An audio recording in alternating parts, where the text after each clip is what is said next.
नमस्कार, स्वदेश न्यूज की खास पेशकश बातें सितारों के में आप सभी का स्वागत है। मैं हूं भागीरथ साहू। आज हम रूबरू होंगे अभिनेता नरोत्तम बैन से। नरोत्तम बैन का जन्म मध्य प्रदेश के जबलपुर में हुआ।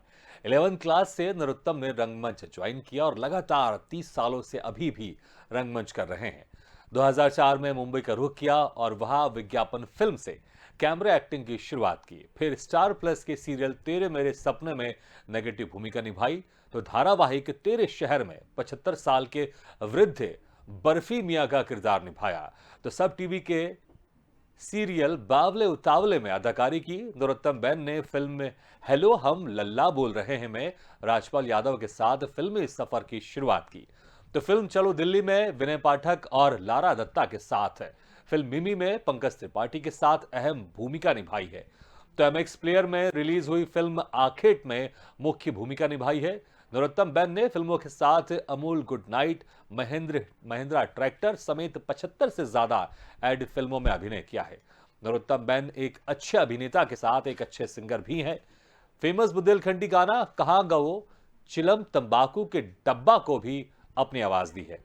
तो फिल्म जर्ब के गानों को संगीतबद्ध भी किया है और अपनी आवाज भी दी है। तो आज हम इनसे रूबरू होंगे और जानेंगे इनके अभिनय के और सिंगिंग के सफर के बारे में। और इस वक्त हमारे साथ सीधे जुड़ गए हैं अभिनेता और सिंगर नरोत्तम बैन। नरोत्तम जी, आपका बहुत बहुत स्वागत है स्वदेश न्यूज की खास पेशकश बातें सितारों की में।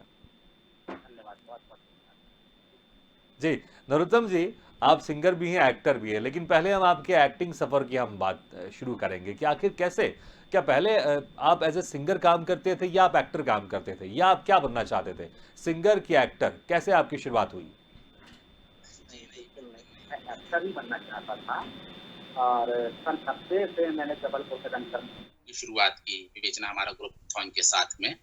हम्म। और लगन बचपन से लगी थी एक्टिंग की। 16 साल की उम्र में थिएटर से जुड़ा विवेचना से।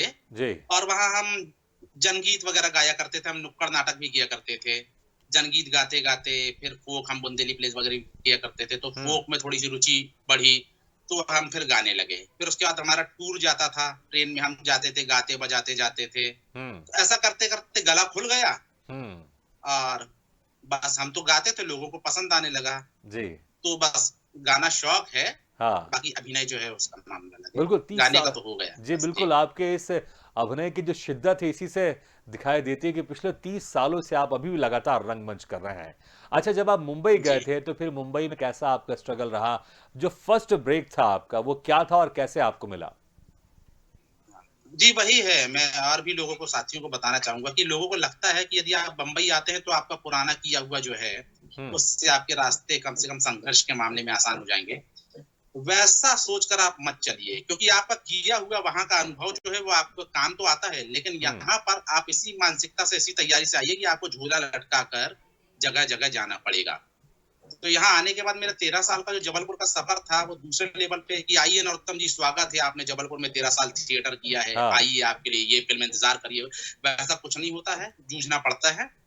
तो मुझे उस लेवल पर कि भाई मैं हूँ, मैं कुछ कर सकता हूँ, तो वहाँ हम्म। जा जाकर तो आपको दिखाना ही होता है अपने आप को। ठीक। तो संघर्ष तो होता है, बिल्कुल ऐसा नहीं है। संघर्ष होता है, जी, जीरो से शुरुआत करनी पड़ती है फिर से, अगर इस इंडस्ट्री बिल्कुल, में हमको बिल्कुल। जाना है, खासकर मुंबई में। तो फर्स्ट ब्रेक कैसा था जी। आपका, कैसे मिला आपको फर्स्ट ब्रेक?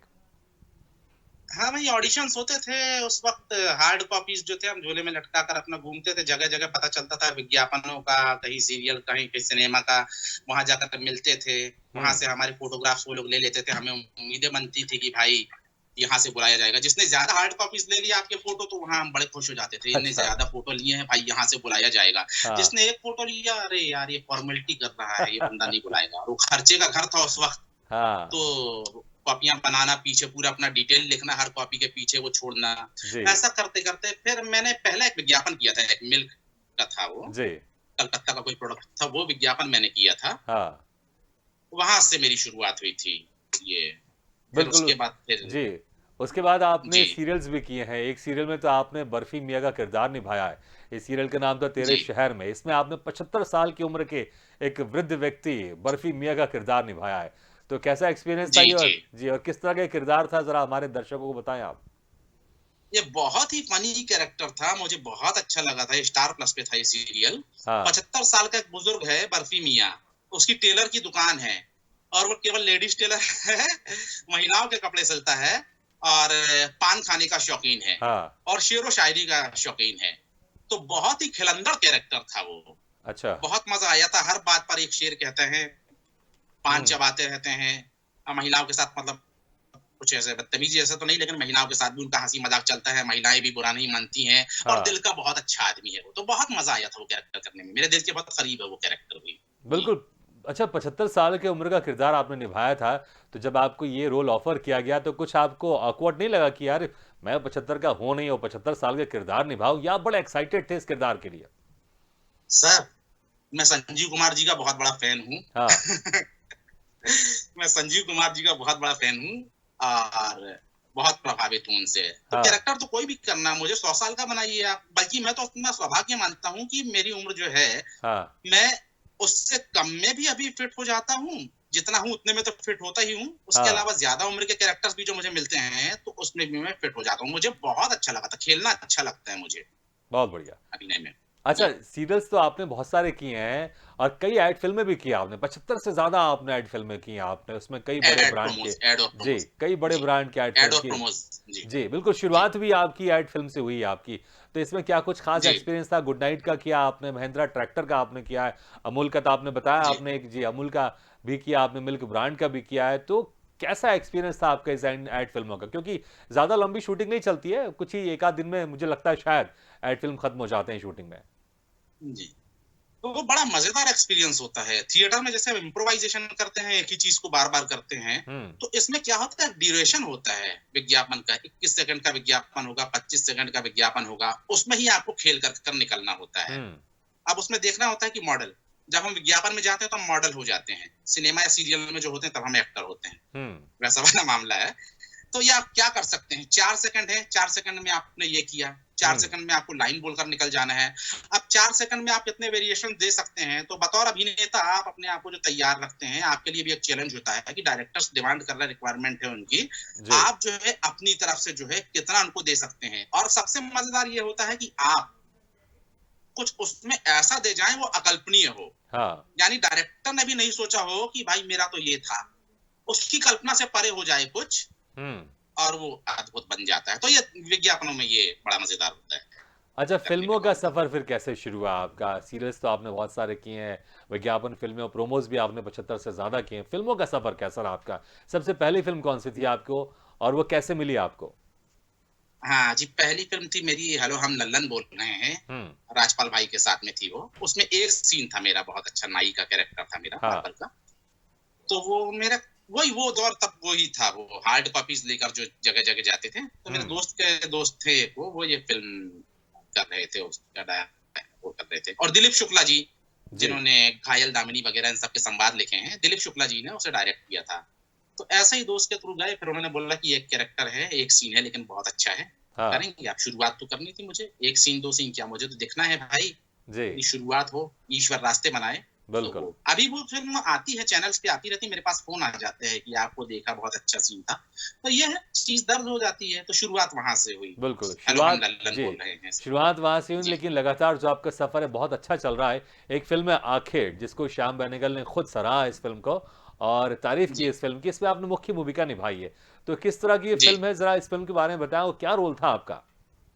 जी, इसमें मैं गाइड का कैरेक्टर कर रहा हूँ। ये फिल्म एमएक्स प्लेयर पे और यूट्यूब पे उपलब्ध है। मैं हम्म। चाहूंगा विषय की वजह से आप इस फिल्म को ज्यादा से ज्यादा लोग देखें। बहुत कम संसाधनों में हमने फिल्म बनाई, झारखंड में हमने शूट किया था। रवि बोले इसके निर्देशक हैं, हम्म। कुणाल सिंह की कहानी पर आधारित है। इसमें मैंने एक गाइड का कैरेक्टर किया है।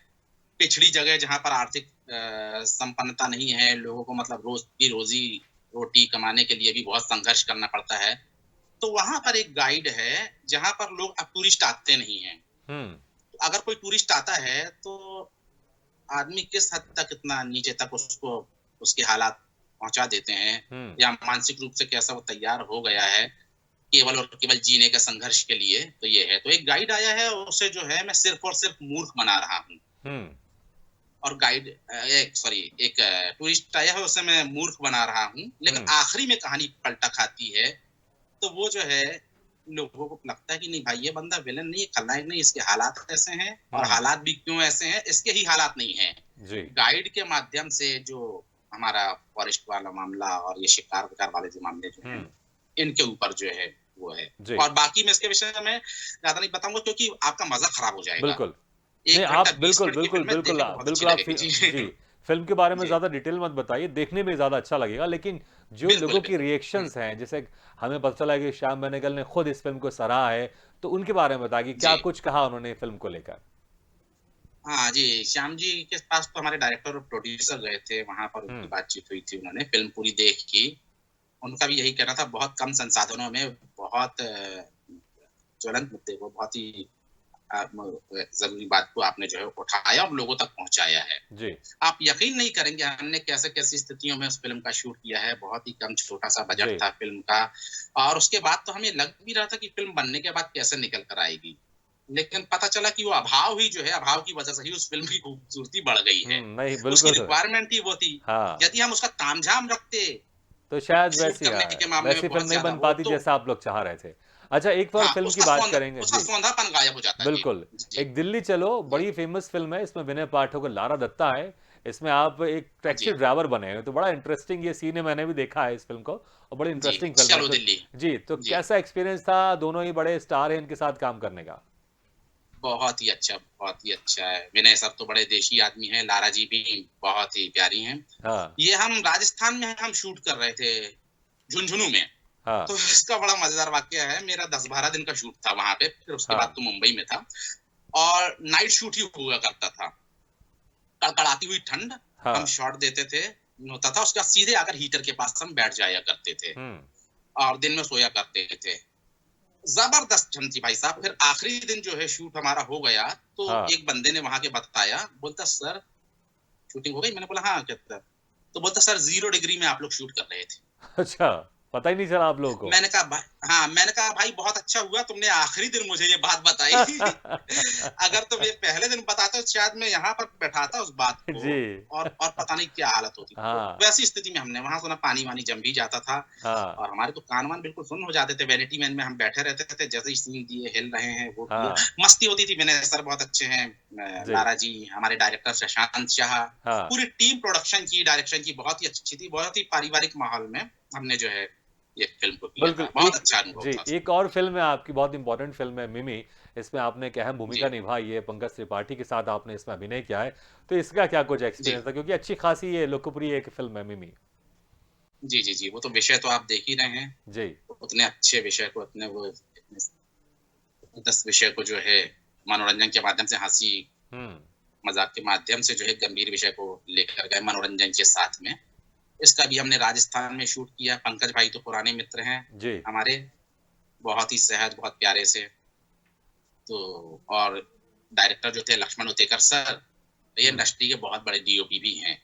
हुँ, हम एक पहले फ़िल्म कर चुके थे, लेकर हम दीवाना दिल, छत्तीसगढ़ बस्तर में शूट किया हाँ, था हमने। तब से परिचय था। लक्ष्मण सर ने और भी फ़िल्में डायरेक्ट की हैं। फिर यहाँ पर मेरा ऑडिशन पहुँचा था कास्टिंग डायरेक्टर के पास।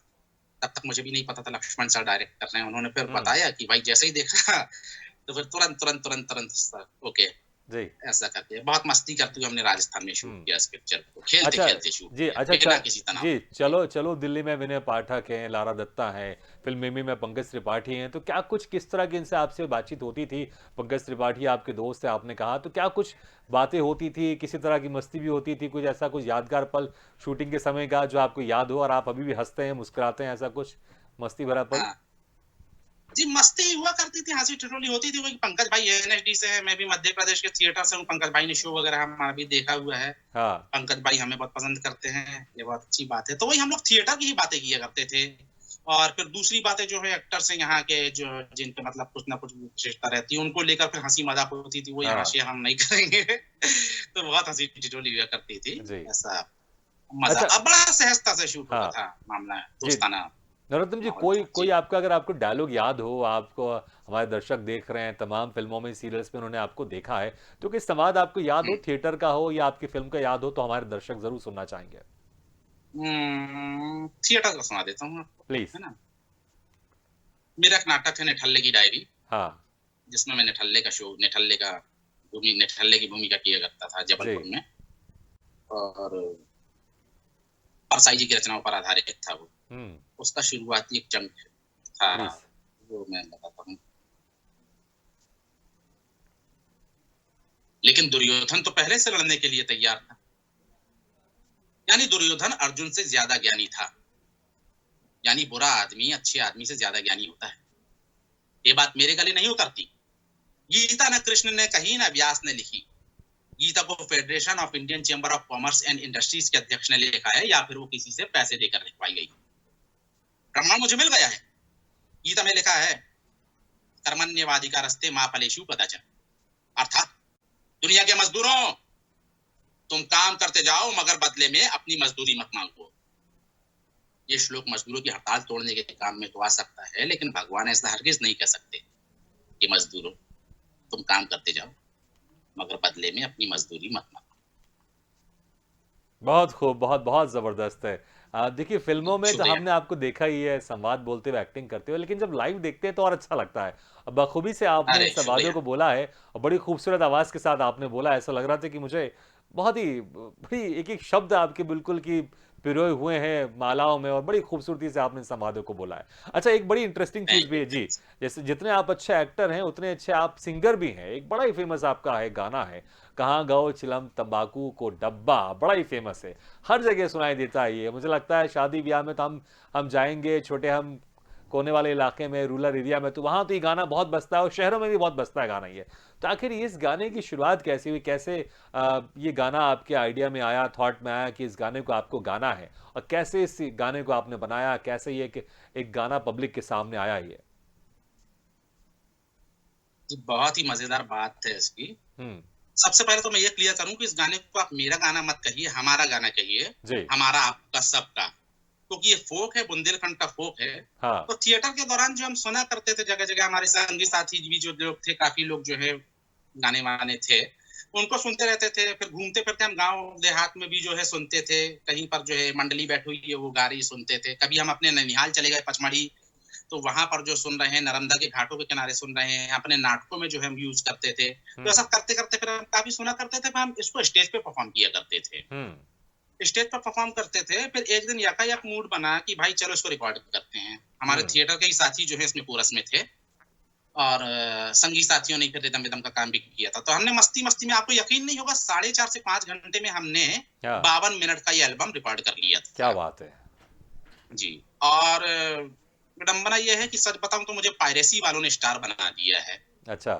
क्योंकि जब मैंने ये रिकॉर्ड किया था, उसके बाद हमारी कोई भी मंशा मुझे इसको व्यावसायिक रूप से पेश करने की नहीं थी। हमने शायद 80 सीडीज का जमाना था वो, हम्म। 2002 के आसपास 80 सीडीज लगभग हमने इसकी निकाली थी, और आपस में ही हमने बांटी थी। और WSF एक आयोजन हुआ था, तब हम जबलपुर से मुंबई आए थे, तो कुछ फॉरनर्स आए थे, हाँ। उन्हें हमने ये गिफ्ट की थी कि भाई चलिए बुंदेलखंड पे हमारा फोक दूसरी जगह जाकर भी पहुंचे। हम्म। 80 सीडीज थी। और फिर उसके बाद मैं मुंबई चला आया। मुंबई आने के बाद वो आपस में लोग बांटते ना कि भाई अरे वो गाना बहुत अच्छा है, मुझे हाँ देना, मैं जी। इसकी कॉपी कर लेता हूँ, कॉपी। ऐसा करते करते वो बजना शुरू हुआ। हाँ। कट्टू 2 साल के बाद, 2.5 साल बाद मुझे यहाँ फोन आने शुरू हुआ, सर आपका गाना बज रहा था चिलम तंबाकू को डप्पा, सर आपका गाना बज रहा था चिलम तंबाकू को डप्पा। ऐसा करते करते फिर वो फैलना शुरू हुआ। किसी ने डीजे के हिसाब से उसका चंक निकाल लिया, किसी ने कुछ हाँ। किया। ऐसा करते करते वो प्रसिद्ध हुआ। मुझे उसका कोई मलाल नहीं है, क्योंकि मैं तो चाहता ही था बुंदेली फोक विस्तार पाए। बिल्कुल। आज की तारीख में यह स्थिति है कि अमेरिका, कनाडा, इंग्लैंड, सब जगह गाना बजता है, मेरे पास बिल्कुल। फोन आते हैं बधाई के लिए। लेकिन क्लियर कर दूं कि मैंने इससे पैसा वैसा कुछ नहीं कमाया, जी। और ना ही मेरा उद्देश्य ये था। ये बुंदेलखंड के कलाकार जो अपने अपने क्षेत्र में काम कर रहे हैं, मैंने हाँ। बखूबी उनका सम्मान देते हुए, उनका जिक्र करते हुए, छोटे छोटे से अंतरे लेकर बुंदेलखंड के अलग अलग फॉर्म को लेकर 52 मिनट का नॉन स्टॉप एक बनाया था। बिल्कुल। और नरोत्तम इसके जी, हिट होने हमारे की एक दर्शक वजह बड़े मुझे ये भी बेसब्री से लगती है। इंतजार कर रहे हैं कि ये गाना आप जरा गुनगुना दें और बिल्कुल उनका मन बिल्कुल। प्रसन्न हो हाँ, जाए।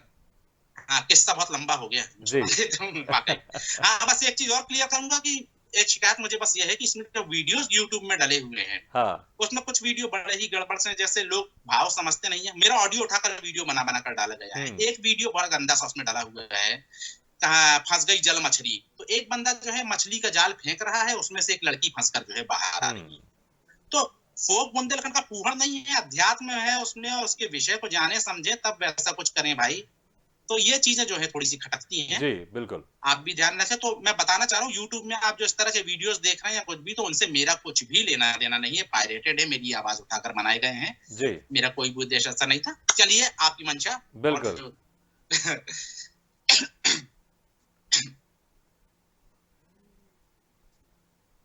अरे हाँ कि हिंदुअन को राम राम मुसलमान को सलाम।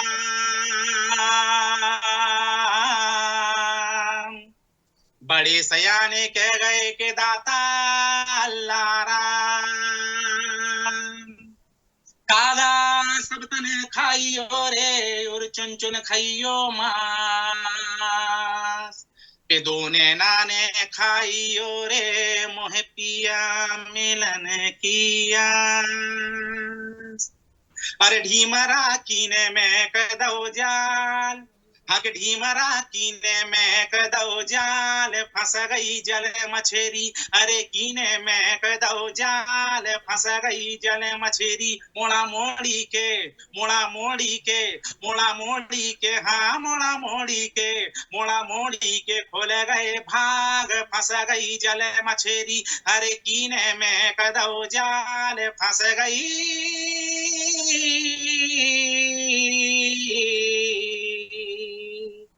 जल मछरी।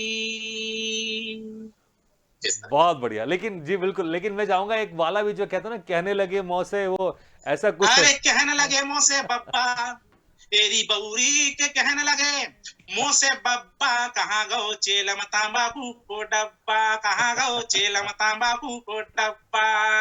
पान खाए से लारे चुअत है, पान खाए से लारे चुअत है। पान पान पान पान पापा पान पान कत्थे को पान पान, चूने को पान पान, गरम गरम पान पान, ठंडो ठंडो पान पान, सादो सादो पान पान, मीठो मीठो पान पान। पान खाए से लारे चुअत है, पान खाए से लारे चुअत है। खैनी को लग गो धब्बा, एरी बहू खैनी को लग गो धब्बा। कहाँ गो चेलम तंबाकू को डब्बा, कहाँ गो चेलम तंबाकू को डब्बा, कहाँ गो चेलम तंबाकू को डब्बा। वाह, बहुत ही जबरदस्त, बहुत ही जबरदस्त। मतलब आज दिल सर प्रसन्न हो गया। गीत मेरा नहीं है, फोक है। मैं बिल्कुल क्लियर कर दूं, मेरी आवाज में प्रसिद्ध हुआ, मेरे हिस्से में ये गाता है, जी। ये जाता है। मैंने डिजाइन करके उसको प्रस्तुत किया, ये मेरे हिस्से में जाता है। बाकी पारंपरिक गाने हैं, पारंपरिक की ताकत क्या होती है ये तो आप बिल्कुल। देख ही रहे हैं, बस लेकिन वही आपने है। अपनी आवाज से इस पारंपरिक गीत को, इस बुंदेलखंडी फोक सॉन्ग को आपने लोगों तक पहुंचाया है, तो इसके लिए आप जी बधाई के ये पात्र हैं अच्छा इसमें। लगता है। जी, इसके लिए आप जी बधाई के पात्र जी हैं, इसमें धन्यवाद। कोई शक नहीं है। और बहुत ही जबरदस्त आपने गाया है। मुझे नहीं लगता कि जी आपसे कोई बेस्ट इस गाने को गा सकता है, क्योंकि ये आपका खुद का, अरे सर जी आपका खुद का इसको म्यूजिक कंपोज किया हुआ गाना है आपका। और आप बुंदेलखंडी नाइट्स भी करते हैं, आप स्टेज शो भी करते हैं, आप आपके एक एक अलग। जी हाँ जी यहाँ पर। बिल्कुल। तो हम चाहेंगे एक आध जी यहाँ और पर मैं गाना जो आपका मनपसंद गाना है, एक आध कोई और गाना आप सुना दे तो हमारे दर्शकों का दिल और बाग बाग हो जाएगा। हाँ, बम्बुलिया सुनाता हूँ छोटा सा। प्लीज। बम्बुलिया मुझे बहुत पसंद है।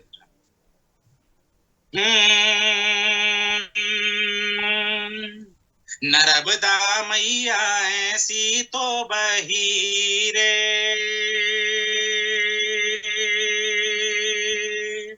ऐसी तो बही रे जैसे बह रही दूधन की धार रे। नर्मदा मैया हो महादो बप्पा ऐसे तो मिले रे, ऐसे तो मिले रे जैसे मिल गए महतारी और बाप रे। महादो बब्बा हो भटकत हैं भूखे पेट रे, भूखे पेट अब नैया गुजारे खो काम रे। नर्मदा मैया हो। बहुत खूब। फोक जो सॉन्ग है उसका एक एक एक अलग ही आनंद है। और जिस तरह से आप बिल्कुल सर। जी बिल्कुल एक एक एक अलग ही आनंद होता है। हम किसी एक अलग ही किसी जगह हम पहुंच जाते हैं जब हम फोक सॉन्ग सुनते हैं। अच्छा, समय कम है लेकिन ये जिक्र मैं जरूर करना चाहूंगा, एक फिल्म है ज़र्ब, इसमें आपने म्यूजिक भी दिया है, इसमें आप म्यूजिक कंपोजर भी हैं और इसमें आपने गाना भी गाया है। तो इसका कोई एक आध जी। मुखड़ा बस आप सुना दे, समय बहुत कम है, मुश्किल से 1 मिनट का समय है हमारे पास, कोई एक मुखड़ा आप सुना दे इस फिल्म का। अच्छा, इसमें एक आइटम सॉन्ग है। जी प्लीज। सपना अवस्थी जी ने गाया है उसे। हाँ। सपना बस चल छैया छैया जी वगैरह जी जिन्होंने जी गाया उन्होंने, तो ये लिखा भी मैंने। आइटम सॉन्ग में तो वही खेल खिलाड़ी वाले शब्द होते हैं, जी कुछ वो नहीं, बस मजा आए डांस करने का हो जाए, तो ज्यादा शब्दों के उसमें मत जाइएगा। ये लिखा भी मैंने ही है, जी। आइटम सॉन्ग की रिक्वायरमेंट थी, ये पान को ध्यान में रखकर लिखा है मैंने। हाँ। तो इसका एक शुरुआत वो सपना जी ने गाया है।